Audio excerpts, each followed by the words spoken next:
ભરૂચના નર્મદા મૈયા બ્રિજ પરથી આત્મહત્યાના વધતા બનાવો અટકાવવા સામાજિક કાર્યકરો દ્વારા બ્રિજની બંને તરફ જાળી લગાવવાની માંગ કરવામાં આવી હતી, ત્યારે રાજ્ય સરકાર દ્વારા 1,84,00,000 ખર્ચે બ્રિજની બંને તરફ જાળી લગાવવા માટે મંજૂરી આપવામાં આવી છે.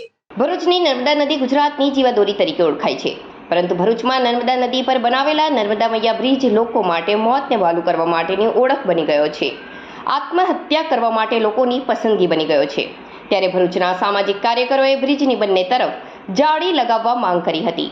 આપઘાતના વધતા બનાવોને ધ્યાનમાં લઈ વહીવટી તંત્ર હરકતમાં આવ્યું હતું. ભરૂચ માર્ગ અને મકાન વિભાગના કાર્યપાલક ઇજનેર બ્રિજની બંને તરફ ₹1,84,00,000 ખર્ચે જાળી લગાવવા માટેની વહીવટી મંજૂરી વડોદરા માર્ગ અને મકાન વિભાગના અધિક્ષક ઇજનેર પાસે માંગી હતી. ત્યારબાદ રાજ્ય સરકાર દ્વારા બ્રિજની બંને તરફ જાળી લગાવવા માટેની સૈદ્ધાંતિક મંજૂરી આપવામાં આવી છે. નર્મદા મૈયા બ્રિજના રિવર પોર્શનમાં providing and fixing wire mesh જાળી ફોર પ્રોટેક્શન સેફટી ગ્રીલ નાખવા માટે મોકલેલી દરખાસ્તને સૈદ્ધાંતિક મંજૂરી મળી જતા બ્રિજના રિવર પોર્શનમાં